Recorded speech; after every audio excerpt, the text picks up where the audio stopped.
All right, good day everyone, and welcome to another wonderful session with Triple A Professional Institute. Like I've always been telling you, subscribe if you have not subscribed.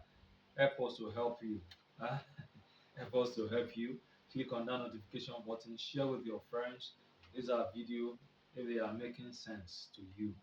We have been looking at IFRS 16 lease, and we have done about one or two videos on these, giving an overview of IFRS 16 lease. Is one of the simplest standard, yet complicated and complex for so many people if you don't know how to appropriate the basics. And so today we are looking at the illustrations. Please look at those other videos where I've made explanations for better understanding. So quickly, let's run through this illustration. Illustration 1. You are the financial manager of Dangote Emefiele PLC.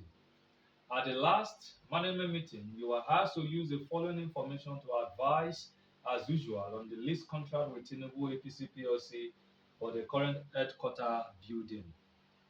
Number one, we have the lease payment, 100 million, direct, which is also the initial cost, 70 million, incentives, 5 million.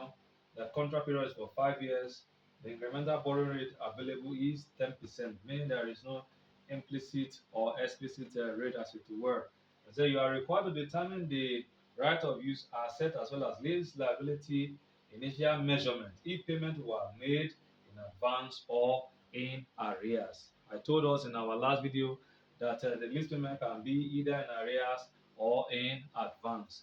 These are simple, ways by which in your exams you may be confused if you don't know the right way to appropriate some of these little things. Sometimes they may even now they give us IBR incremental borrow rate. Yeah, in your exam they may say you have explicit rate, you have implicit rate. Please understand how to which one to use. I've always in the last video I told us that. If you were given implicit rates, use it. If you were not given, that means you will be given incremental borrowing rate. They may also not tell you directly that it is an incremental borrowing. They may tell you that the rate at which the lease, the item or the underlying asset in the lease contract can be gotten in the financials is so rate. You understand? They can tell you like that. Please mind the questions if you are writing an exam, if it's for report purpose, maybe you're writing report purpose, or you are, preparing report purpose, understand that it's either use your implicit or the borrowing rate at which you will get the underlying asset. So quickly, let's run through. In our last video, I told us that there are ways to do what we call the initial measurement of both asset and liability. Initial measurement of both the asset and the liability. So they said we should get the initial measurement of the right of use of asset. Hmm? And for us to get this right of use of asset, it is important that we do what we call some workings. And number one is that we must get our lease liability first. Our lease liability, that is what we must get first. If you still remember, I gave us how to, you know, how to calculate our initial right of use asset. I know I remember I told you. Number one, I said you must identify your lease liability, and then afterward you had your direct initial cost. The direct initial cost, you less your incentives from it, and then if you have dismantling, removal, bringing the asset to the initial state where it was, you had a cost to it to give you your right of use of asset. And I told you that if the payments were in advance or in arrears as it were, you should know what to do. It's important that you go back to that video and watch and have a basic understanding. The truth is, if you don't have the understanding, you will not be able to know exactly what to do. So it's important that you know what you are doing. It's important that you know what you are doing.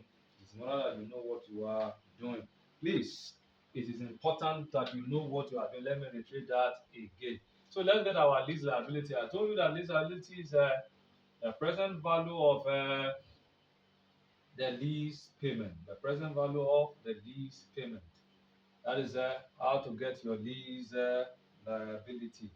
Uh, Initial So we're given that our lease payment is equals to what? 100 million. Is that also? That's that for that. Then we're told that the contract is for 5 years and the incremental borrowing rate is 10%. Meaning that we need to get our discounting factor now.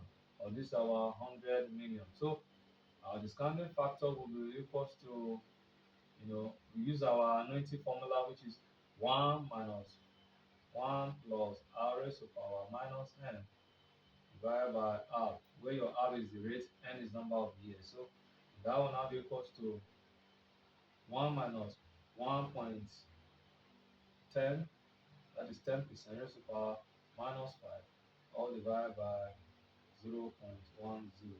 So if you punch this into your calculator, what will it give to us? Let's quickly run through.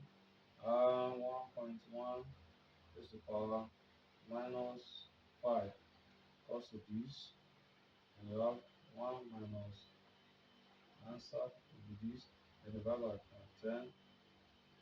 Then you have our discounted value to be 3.791. And so therefore our present value of the lease payment will be equals to 100 million multiplied by 3.791. That will give us 379 million.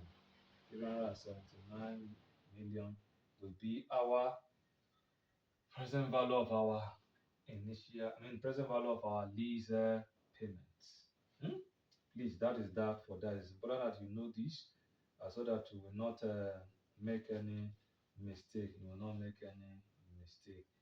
Please, it's important that we understand these questions so that we will not have any issues as it were. So let's move ahead. We'll move ahead now. We have gotten our lease payment to be 379 million. So we continue to appropriate for our initial right of use of assets. So we have our initial lease liability to be equals to 379 million. Please understand that the one we are considering now is in arrears. Is in what? Arrears.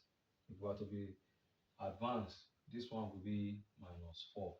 Please always note that. Always note that. It's important that you always note that. So we move ahead. I've gotten our initial lease liability. We have what we call the direct cost. The direct cost. Our direct cost is 70 M. And then we're given incentives, right? We less our incentives from the direct cost. And then I think that is that for that. There is no other items here again. So we're also told that there's what we call there is what we call the lease payments. Now, if this lease payment were made in advance, I told us before, I said we are going to add it to our right of use of assets because we have already made that payment before. So you will add it to your right of use of assets. So let's put it down. Initial lease payment made, lease payment that was made, lease payment made, that is 100. So when you add all of these, you're going to have your right of use of assets. So when you add it, you have plus 70 plus 100 minus 5. So we have 544 to be our right of use of asset. Subsequent, if you are to do the subsequent measurement for this, all you need to do first is to get your depreciation, and that's 544 divided by 5 years. Divided by 5. That will be equal to 108. Let's just say 109 per year. So subsequent measurement will be equals to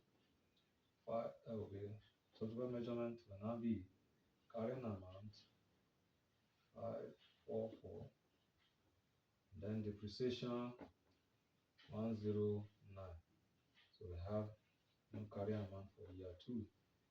544 minus 109 to give us 435. 435. So that is that for that. That is that for that. It's as simple as that. It's not something that is difficult for you to understand.